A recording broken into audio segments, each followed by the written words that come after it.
ময়দানের মাঝে 20 টাকা আলি কলা। একটা কলার সাইজ দেখছেন, অনেক বড় বড় সাইজ। আমি কথা কই আর আমার মামুর সাথে খালি হাসে আর কথাগুলা মানে কলাগুলো এত যে স্বাদ, মানে অনেক কলা জীবনে খাইছি, মাগারে আজকের কলাটা খুবই মজা লাগতেছে। আর পেটের ভিতরে খিদা, খুব ভালোই মজা লাগতেছে। এই 20 টাকা আলি কলা তো কিছুক্ষণ পর হয়ে যাবে আপনার 15 টাকা আলি। এই জিনিসটা দেখে অবাক হয়ে গেলাম আমরা। হাজার হাজার মানুষ, অ্যাভেলেবেল মানুষের 20 টাকা কলা আলি খেতেছে।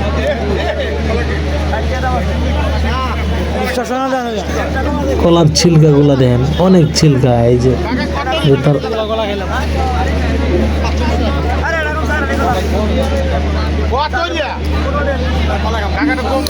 যারা ইস্তেমার মাঠে অবশ্যই আসবেন, তারা বেশি বেশি করে কলা খাবেন। কিনলে কিসের জন্য? এখানে অনেক ধুলাবালি আছে, তো ধুলাবালি আপনার আর নাকের ভিতরে আর মুখের ভিতরে আটকে থাকবো না। কলা খাবেন, সব যাইব একদম পানির মতো ক্লিয়ার। কি লাগাইছে 20 টাকা আলি কিনলাম, 2 মিনিট পার হইতে না হইতে 15 টাকা আলি কলা।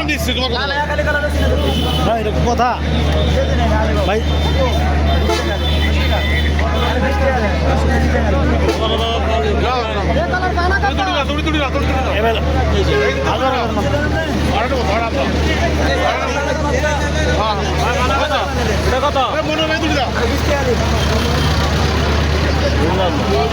চলো মামু